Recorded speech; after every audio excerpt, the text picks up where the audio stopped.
Good morning, everyone. Good morning, dear friends. Welcome to the Conscious Living Spirit Center in this blessed Sunday morning. It's always good to have you all here. If you're joining us right now, feel free to say hello, to send us a message. As usual, we will start with our initial reading today from the book Courage from Emmanuel and various spirits, in fact, André Luiz, Emmanuel, obviously psychographed by our beloved medium, Francisco Cândido Xavier. And after the reading, we will do our initial prayer, and then we'll have our dear friend David, who will deliver a lecture for us with the topic of what is God? An important reflection for all of us. I see Fatima, Carlos, JC from Philippines. Say JC, Abigail. And let's start with the message, if you believe in God. It's the lesson 16 from the book Courage. If you believe in God, no matter how much pessimistic news about the future may threaten your path, you always keep your heart tranquil, being sure that the divine wisdom supports and always will support life's balance above any circumstances. If you believe in God, you will never feel lonely or sad because you will be constantly linked with the universe, recognizing that the ties of love and hope identify you to all beings. If you believe in God, in your pathway, you will never experience revolt or desperation in the presence of slander and insults, as you will consider offenders or delinquents as unfortunate people who need much more of goodness and protection than bitterness and criticism. If you believe in God, you will live on earth without opponents, and the more your aggressors or despisers multiply, you will consider enemies or opponents as our brothers and sisters who have different points of view. If you believe in God, you will never lack in confidence or work because you will rise every day in the certainty that you possess the blessed opportunity to communicate with others, enjoying the incessant privilege of helping, blessing, understanding, and serving. If you believe in God, you will live without affliction or fear, regardless of however much danger or risky situations may appear obscuring your way. Even in the presence of death, you will recognize that you remain with God as much as God is always with you, despite the trials, darkness, limitations, and changes in the plenitude of eternal life. Emmanuel, Francisco Cândido Xavier. And I would like to invite everyone to close our eyes and together bring our minds and hearts to the present moment,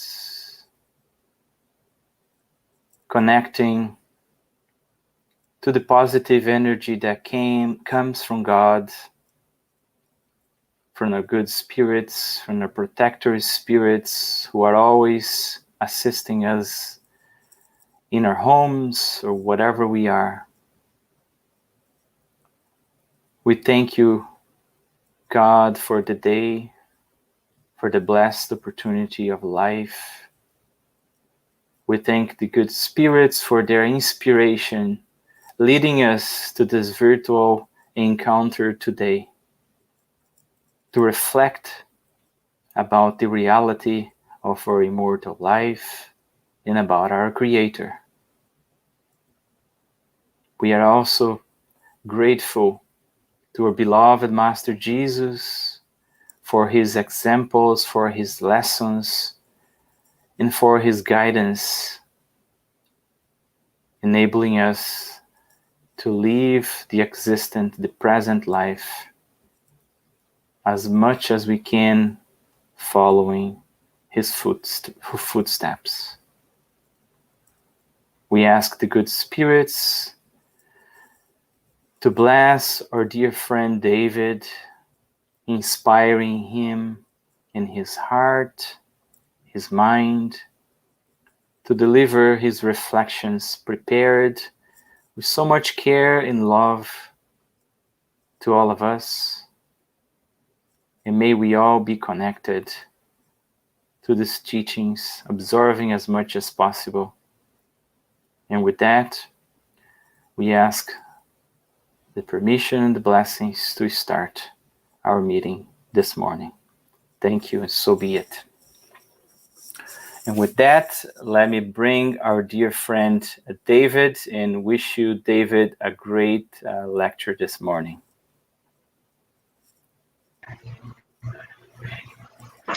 Thank you, Marcus. Can you hear me clearly?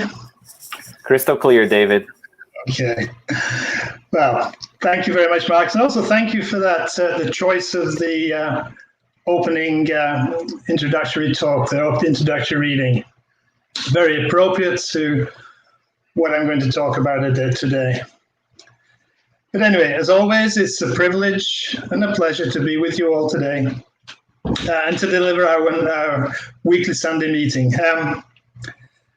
I hope everyone at Conscious Living and other spiritists, maybe outside our center who may be watching, are all well and perhaps more importantly, they're virus-free.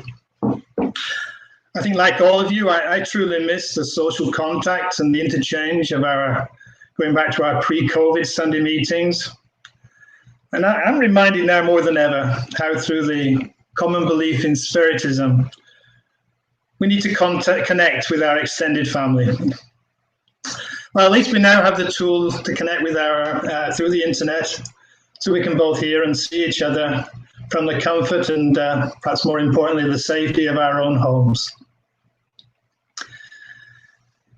We're currently living in perhaps the most challenging of times, not just because of the pandemic and the economic repercussions of the virus, but also the ongoing political and social upheavals, both here in the US and throughout the world. Fortunately, the Spiritist doctrine offers us consolation and understanding and a viewpoint that interprets the challenges and suffering in a different and, I think, much better light. It's in times like the present that we Spiritists can reflect, find comfort in what I call the 5 fundamental principles of the doctrine, starting with the belief in a supreme intelligence, the first cause of all things, and that's what we're going to talk about today. But we also understand that we're all immortal beings, spirits with a physical body that will inevitably perish, but that our soul will live on. We believe in reincarnation, that we'll have another opportunity to return to the classroom of material life, to undo past mistakes and to grow both intellectually and morally. We also understand there are many other worlds apart from our planet Earth where spirits reincarnate. And finally, the fifth principle of Spiritism, that it teaches us the ways and means by which the material and spiritual worlds can interact and learn from each other. And it was through mediums that Allan Kardec was able to assimilate and organize the vast body of knowledge that consequently became the basis of the Spiritist doctrine.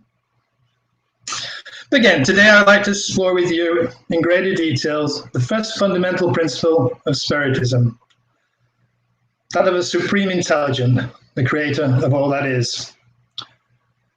Of course, we as Spiritists all know that this is the answer to the first question of the Spirit's book: what is God? Quite often people's first reaction to the question is why Kardec asks what rather than who. But today I intend to focus on the evidence the Spiritist doctrine brings to us to support the existence of God. After all, if we are to believe in God, we must have some clear supporting evidence rather than an imposed dogma or an ancient sacred text written eons ago by some unknown authors. Perhaps Spiritism, more than any other religion or any other religious belief system, provides us with the supporting arguments. So today I'm going to share with you an overview of what Kardec and the spirits tell us about God.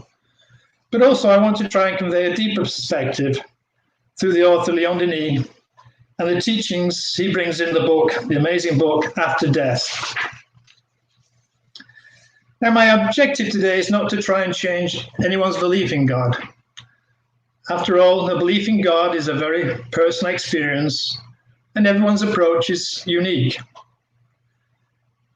Everyone who believes have their own individual form and justification for their belief, and there's no rights or wrongs. But hopefully by the end of the next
Dear friends, we just had a little technical hiccup. I ask you please to give us a minute while we work to resolve. We'll be right back with you. Don't change the channel. Just give us a moment. I just sent instructions to our friend David to rejoin us, and he's doing that. And if you follow that initial reading about if you believe in God, I personally was asking myself, gee, it doesn't feel that I do believe in God, because when life throws curveballs and the challenge, our faith really shakens, right? And I really feel that David's message explaining what God is can help us to really reflect and strengthen a little bit in our faith in God and the faith in ourselves as well, while we still work to have faith in the technology to allow us to have this lecture. Just give us a moment.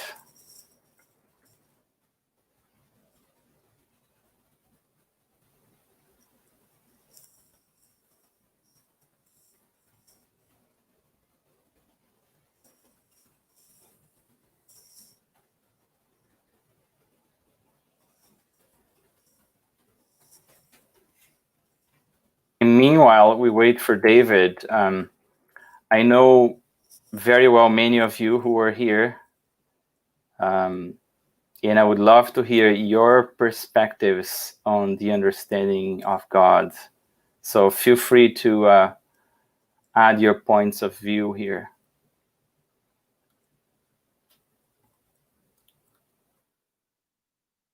For those who don't know, we actually have we work with teens in the work of spiritist education to teens, and they don't like to be called teens, by the way. We should say young adults or pre-adults. But that's one of the challenges for us as adults and parents to really reflect on the definition of God, what God is, and how we can talk to them about the existence of God without indoctrinating them, without pushing a belief to them, without teaching them to use their reasoning.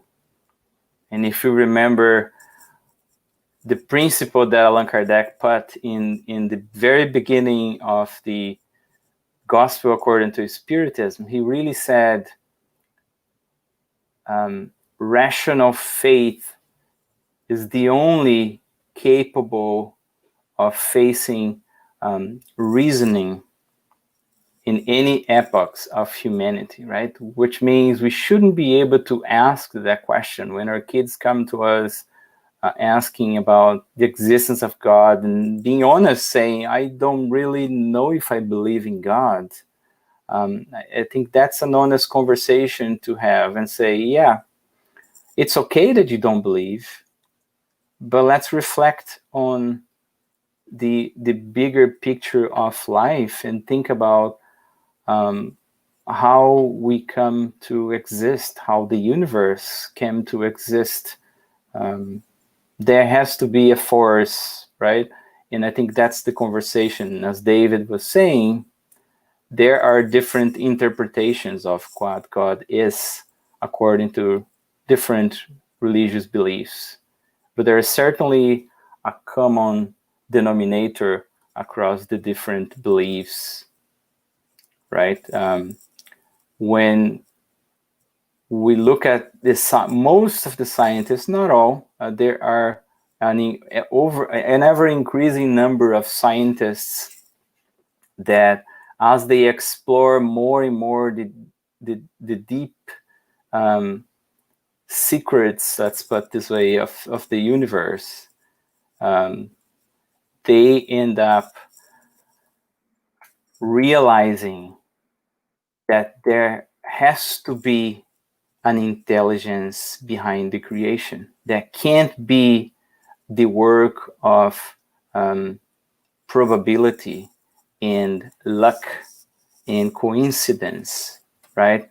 There has to be something. So it is interesting to see that more and more science and the philosophical belief or the religious belief in the existence of a creator or God, it's finally coming together hand by hand, right? And that's what Spiritism comes to acknowledge, being a body of knowledge that brings together philosophy, science, in the religious aspects, right? Which is based on the moral principles of Jesus Christ. However, there is a segment of the scientific community that says they can't go hand in hand. There is an antagonism between science and religion, that God doesn't exist because we've never seen him.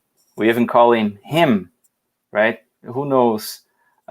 Is God just like a human being? Of course not. It's, Allan Kardec describes the principles, the characteristics that we can understand about God, and hope David will be back here to talk to us a little bit. He is right now rebooting his computer as an effort to bring back his connectivity. And meanwhile, I just open up for the dialogue here as well. I don't want to steal the thunder from David, but I would love to hear from you all on your thoughts about God.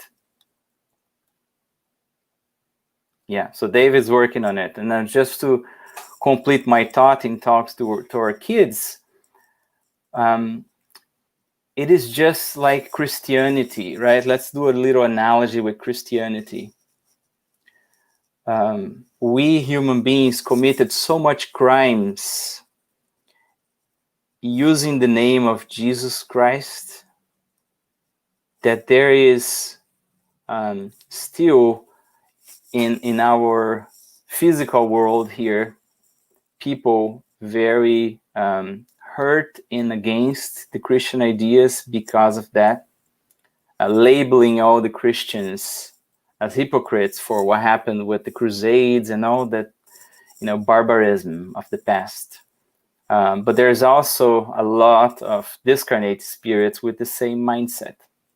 So unfortunately, we human beings take the pristine truths from Christ, and we completely changed it, right? Unfortunately, that's our human reality, right? And when we think about God, there has been a similar movement that makes people very resistant to the idea of God. And some of the scientists call that, I think we are getting your friend David back. All right, David. My apologies. I don't know what happened. My internet disappeared. It's not been the first time this week. No problem. All No right. problem. I was just keeping the dialogue on, You're amazing. Why we have the resistance in accepting the idea of God and how we should approach that from a rational point of view. But I will pass the word back to you, my friend. If you want to share your PowerPoint again, it's up to you. Yeah, let me do that. Let me hang on. Just bear with me. Sure. And I would like to thank everyone here for their patience while we worked on this little issue. And I just realized that maybe our friends posted their comments, but I didn't see in our tool. And if I didn't see your comment, I'm checking on phone right now. I apologize. I may have missed some of your comments.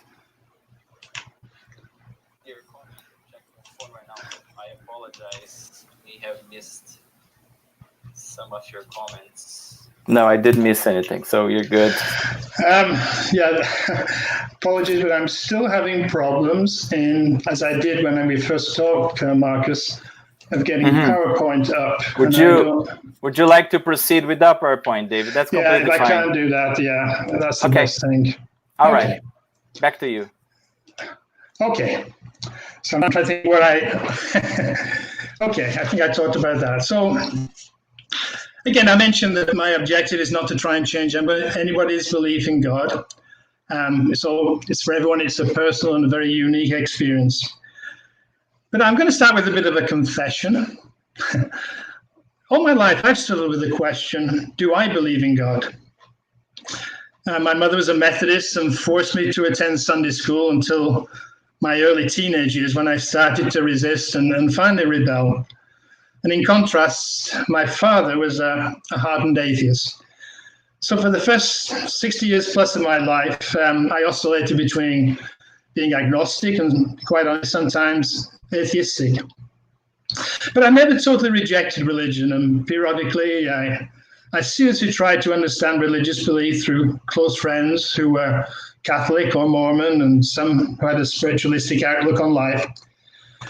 I listened to and admired and learned theologians, and much as I tried, to be quite honest, I felt guilty not being able to buy into those arguments.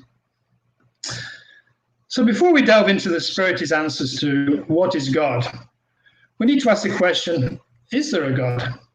And to answer that, we need to understand the meaning of the word God.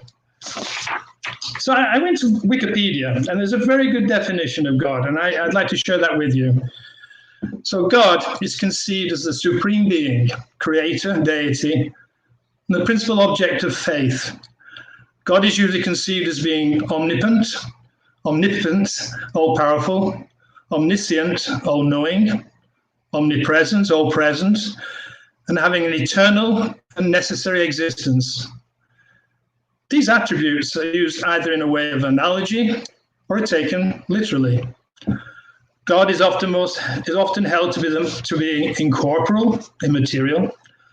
Incorporeality and corporeality of God are related to conceptions of transcendence, of being outside nature, or immanence, being in nature of God, with positions of synthesis being a combination such as immanent transcendence.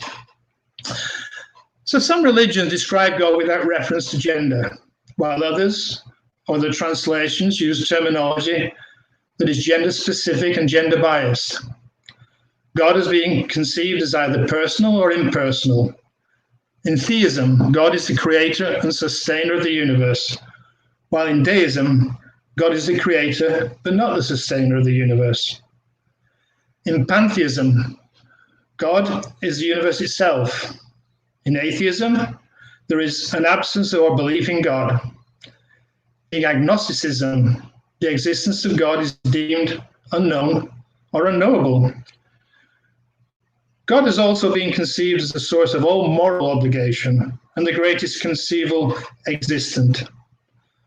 Many notable philosophers have developed arguments both for and against the existence of God. So, for a scientist like myself, it is much easier to argue against the existence of both God and religions than to believe.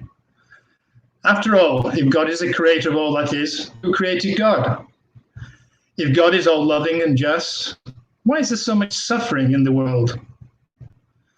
And then the question of eternal life after death in either heaven or hell, with no place in between. Not to mention the endless religious wars over the centuries, defending one religion over another, and the conflicting interpretations of the various sacred texts. In other words, my God is better than your God. Consequently, it's not surprising there is a vast disparity worldwide in the belief of God. Religion and culture go hand in hand, and it's no surprise that religious beliefs tend to be passed on from generation to generation. Thus, if your parents were Catholic, Muslim, or Spiritist, it's much more likely that you too will adopt Catholicism, Islam, or Spiritism. According to recent studies, belief in God worldwide is on the decline. Here in the US, the last Pew research of 2014 showed that 63% of the population had a belief in God or a higher power, and that was down from 70% 10 years earlier. In Europe, the average number of believers is around 25%, with many countries, in particular the northern regions, Scandinavian countries, numbers are in the teens. In Asia, where the predominant religions are Hinduism, Sikhism, and Buddhism, belief in God is less than 10%, whereas China is practically a totally atheistic country. But let's get back to my journey. 9 years ago, I discovered Spiritism, and my life began to change, and change much for the better, believe me. Why then, not earlier?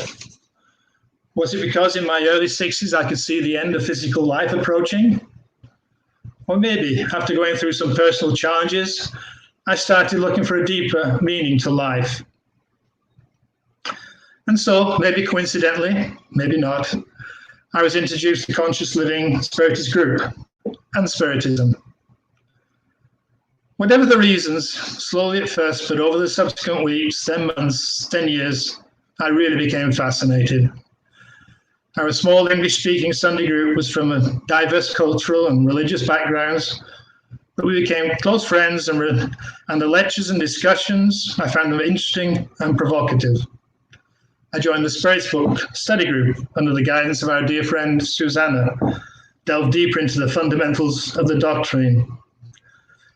But what I found most enticing was the emphasis on logic and rational thinking. Unlike other belief systems I come across in my life, Spiritism is built upon logic and rational thinking. One is encouraged to question, to challenge, rather than having to accept an imposed dogma. A major milestone in my journey happened 7 years ago when Danielle Sissis visited Conscious Living, delivered a talk about Allan Kardec. And by the way, I hope you all saw Dan give the Sunday lecture last week on the calming the storm. If you missed it, do check it out on the Conscious Living website. As always, Dan demonstrated an ability to explain complex ideas in a simple yet profound way. When I listened to Dan 7 years ago, I was really fascinated by the evidence he presented supporting the concept of reincarnation. But what I really remember to this day was when he referred to God as the God, or better, he said, the grand old dude. And really, it was a watershed moment for me. I had a stroke. It brought through years of subconscious conditioning, and suddenly I sensed that there was a God. There was something not to be feared. That was not so superior, but rather something to be welcomed like an old friend. But let's return to the Spirit's book. After the opening question, what is God? Kardec explores with the Spirit's classification of the concept of the infinite and sums up the responses by saying, God is infinite in divine perfection, but infinite itself is an abstract concept. Thus, to say that God is the infinite is to replace the thing itself with one of its attributes. This is to define something that is unknown by referring to something else that is equally unknown. I don't know about you, but for me, that's logical, philosophical, quite interesting, but it doesn't really help one iota to my understanding. In the following questions, 4 through 9, Kardec asks the spirits for proof of the existence of God. But rather than reiterate the question and answers of the Spirit's book, I'd like to turn to the book After Death by Leon Denis, and in particular, chapter 9, titled The Universe and God. As you may be aware, Leon Denis was born 45 years later than Kardec, and by many experts consider him to be a backup, or better in today's vernacular, the plan B, should Kardec fail in his mission. He was not just a successor to Kardec, but more the consolidator of Spiritism. In many ways, the book After Death follows the same structure and content as the Spirit's book, but rather using a question and answer format. Leon Denis delivers the concept to us with eloquence and clarity. And in chapter 9, he states, above the problems of life and destiny hovers the existence of God. When we study the laws of nature, when we pursue the ideal beauty that inspires all the arts, everywhere and always, above and beyond everything, we find the idea of a superior being, necessary and perfect, as the source of good, of beauty, of truth, with which law, justice, and the supreme reason are associated. Beautiful words. And he goes on to say, the world, both physical and moral, is ruled by laws that denote a profound intelligence of the things that they regulate. They do not proceed from a blind cause, since neither chaos or chance will be able to produce order and harmony, which we see in this world, right? And they do not emanate from the humans either. Transient beings, like ourselves, right, limited in time and space, could not create permanent and universal laws. In order to explain them logically, it is necessary to go back to the being generator of all things. One cannot conceive intelligence without personifying it in a being, although this being does not count amongst the many existing in the chain of beings. He is the father of all, the very source of life. One must not understand the term personality in the sense of having a shape, but rather as an ensemble of faculties that constitute a conscious whole. In its noblest sense, the word personality means conscience. It is in this sense that God is infinite and cannot be individualized. That is, God cannot be separated from the world, nor subsist without it. So clearly both Kardec, Leon Denis, in fact, practically all Christian theologians agree that there cannot be an intelligent effect without an intelligent cause. But later in this amazing chapter, Leon Denis goes on to say, quote, undoubtedly, one cannot demonstrate God's existence by direct and sensitive proof. And that's very clear. I'll read that again. One cannot demonstrate God's existence by direct and sensitive proof. God cannot be perceived by our senses. Divinity has concealed itself under a mysterious veil, maybe to force us to look for it, which certainly is the most productive exercise for our thinking faculties. But it also gives us the merit of discovery. We carry within us a force, a reliable instinct that leads us towards it and affirms its existence with much more authority than any demonstration and analysis ever. So again, here, Leon Denis introduces the concept of God as a force, an energy, an instinct, which we'll explore later in more detail. But I'd like to go back to the Spirit's book and to questions 10 through 13. In answer to question 10, Kardec asks the question, can human beings fathom God's innermost nature? And the answer, no, they lack the aptitude to comprehend it. So when I first read this response, I found enormous solace in that it explained my own personal difficulty in understanding God. After all, according to the spirits, I just lacked the level of aptitude, be that intelligence and or level of morality, to fully comprehend God. Does that mean it's okay for a spiritist to be agnostic? Definitely not. If you go from the early explanation of God from Wikipedia, an agnostic believes that God is both unknown or unknowable. So that at our limited stage of development, we may not be able to understand God. But does that mean we will never understand, or that God is unknowable? Absolutely not. And this is further clarified by the spirits in the next question when they answer. When those spirits are no longer eclipsed by matter, and when they have finally purified themselves enough to be able to approach God, then they will see and comprehend God. So hereby lies our pathway to understanding God. As each of us continues our journey through this and subsequent reincarnations, as we become more virtuous, learn to love one another, as we diminish our ego, our pride, our selfishness, we get closer to God and consequently begin to perceive and better understand the concept of God. In part 2 of the Spirits book, Kardec explores in this spiritual journey in detail. He talks about the different classification of spirits, the spiritual hierarchy, and the characteristics of the different levels of spirits. As my good friend John Raphael always says, quote, at our stage of evolution, we are still pretty low on the pecking order. That's what John always says. But the good news is we can't go backwards, only advance. And although we may waste numerous opportunities or even lifetimes, we will progress and consequently get closer to God. Throughout the evolution of the human race, going back to the time when our genus Homo separated from our nearest animal relatives, the chimpanzees, the bonobos, some 7 million years ago, our ancestors carried the seed of a belief in a force transcending the material world beyond the perception of our senses. As instinct gave way to reasoning and our intelligence grew, more complex emotions and abstract thinking develops.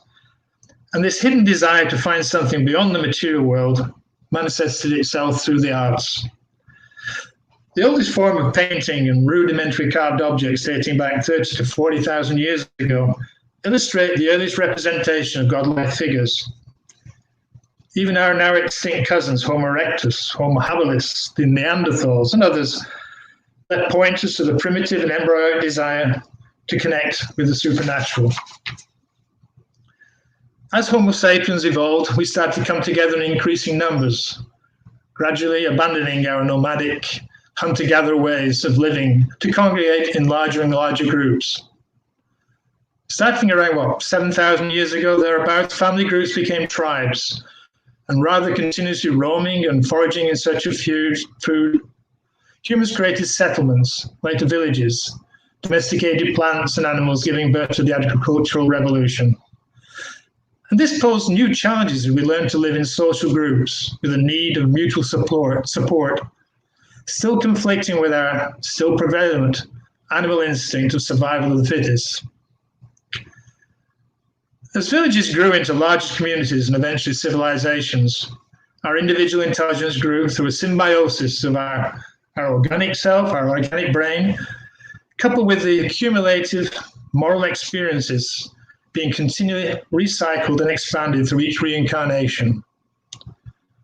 The desire to understand the meaning of life manifested itself in the form of deities, either represented by the force of nature, the god of the wind, the god of the fire, or in physical representations of all sorts.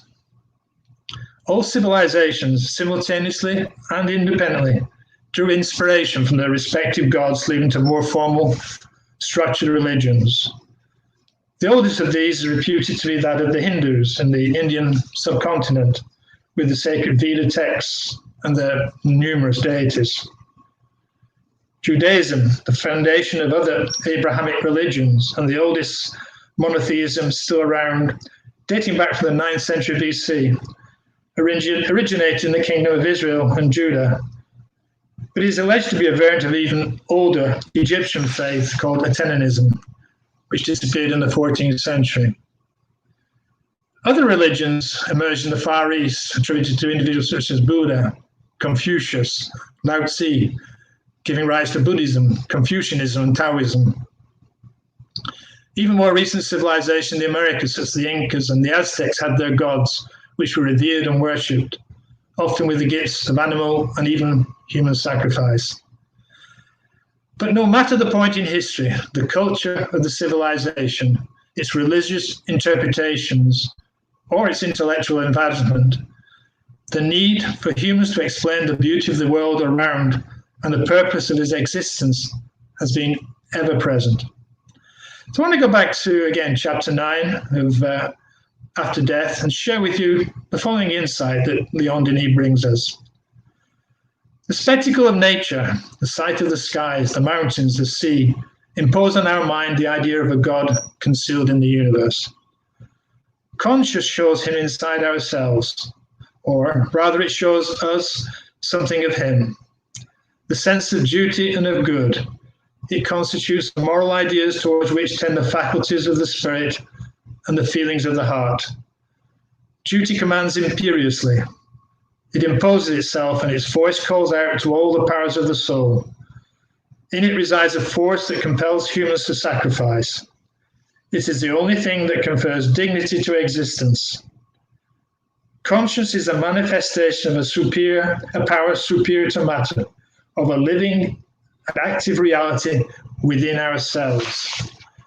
And finally, in the same chapter, he states, so we come a long way from a religious God, from the strong and jealous God surrounded by lightning, who claims bloody victories and punishes for all eternity. Anthropomorphic gods have had their time. One can still hear some people speak of God as a God to whom they have ascribed human weakness and passions, but this type of God has seen its domain shrink day by day. Until now, humans have only looked to God through their own beings, and the idea that they have of him varies according to which of their faculties they contemplate him. When considered through the senses, God is multiple, and all the forces of nature are gods. This is polytheism. When regarded by intelligence, God is twofold, spirit and matter, resulting in dualism. To pure reason, he opposes threefold, soul, spirit, and body. The latter conception has originated in India's Trinitarian religions as well as Christianism. However, when perceived by the will, when sensed by the intimate perception that is, like all faculties of the genus, a slowly acquired good, God is the one and absolute in whom universe's three fundamental principles are linked to constitute a living unity. So what we're seeing from all these texts, and particularly from Leon Denis, is that God is inside us, and that's where we will find God. And where do we go from here? We've learned through the Stoics and Kardec that we can only fully understand God when we finally rid ourselves of our attachment to material things, when we have progressed on our journey of successive reincarnations, and to slowly but surely get closer and closer to God by applying the teachings of Jesus, our guide, our teacher, our personal trainer, our therapist. Although we must never lose sight of the goal, we should take each day as it comes, and day by day, try to be a better person today as we were yesterday, and a better person tomorrow than we are today. And to close, I would like to share with you a few reflections from the book Existential Conflicts by Valdo Franco from the spirit Joanna de Angelis. I believe her words bring us a glimpse of what we might find when we finally approach our union with God. So she starts by saying in chapter 19, and the chapter 19 is called Love. It's all about love, and perhaps one of the most important feelings, emotions, but the most important that we all have. So she starts off by saying, love is the divine, because it is born from the sublime fatherhood of God himself. And she goes on, that love manifests itself as the primary attraction between the particles and the formation of minerals, which over billions of years transferred to vegetable organizations, where it develops an embryonic nervous system and the sap that maintains life through the appearance of sensitivity. A new process unfolded over thousands of years works on the vibratory structure of the psychic energy of which it is made, allowing the unfolding of sensations up to the moment when instinct appears in animal forms. During the course of millennia, when reaching humanity's state, the inheritance accumulated over the millions of years that elapsed in the process of continuous transformation unchanged the preponderance of self-centeredness at the beginning, followed by the trial of exercitated egoism in the moment when there is a change in the level of awareness, awakening from its sleep, taking responsibility for more enriching emotional acquisitions. So here we have in this section really the whole evolution of our solar system, our planet, 4.4 billion years. And, throughout that whole evolutionary process, love was the theme, was the thing that connected everything. Love was what brought the atoms together to form molecules in the mineral world. Love was what caused vegetables to start to have sensitivity. Then that further evolution, that grew to the animals with instinct. And then finally to us humans with our rationale, our awareness, and our responsibility.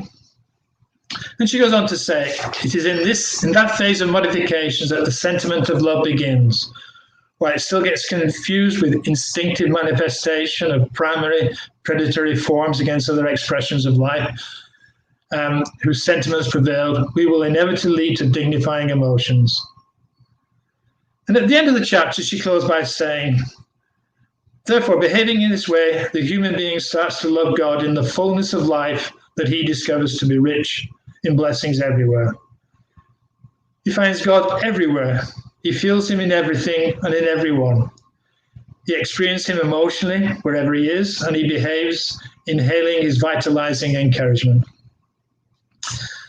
So, my friends, I'm going to end there. I apologize for some of the technical difficulties I had when suddenly, for some reason, my internet kicked out. But I hope I've left you with some broader aspect of what is God. Again, as I said when I started off, I don't want anybody to change their belief system. Everyone's belief system is unique, and you're all right. But I hope at least I brought some different aspects you may consider.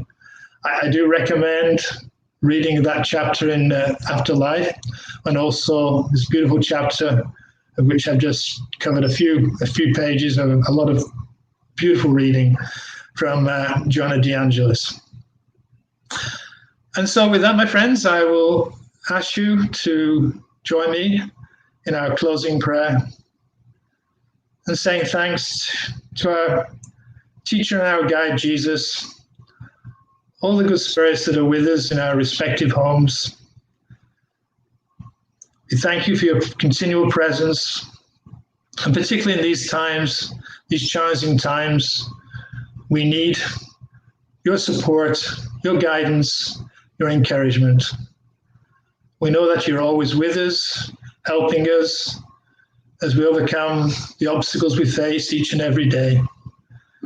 But we all take solace and comfort in the knowledge that this is a learning curve, this is one more class in our many, many lives, and we will learn at each step of the way to become better spirits, better human beings, and eventually we will rid ourselves of this mantle of material life. We'll become more ethereal, more spiritual, and with that, we will get closer and closer to God. Again, we thank you so much for your presence, and so be it. So be it. Thank you so much, David. We truly appreciate your reflections, and I think this is fundamental for us to remain curious, to ask questions, and to look for the answers so that we can build our faith in a strong foundation, because that's the only way we can sustain our strength when the challenges of life come. So thank you very much. Here are two of the books that David mentioned, the Spirit's book and Life After Death. Very important works, amazing books. And just to close, thank you again, David. Much appreciated. Wish you a great Sunday.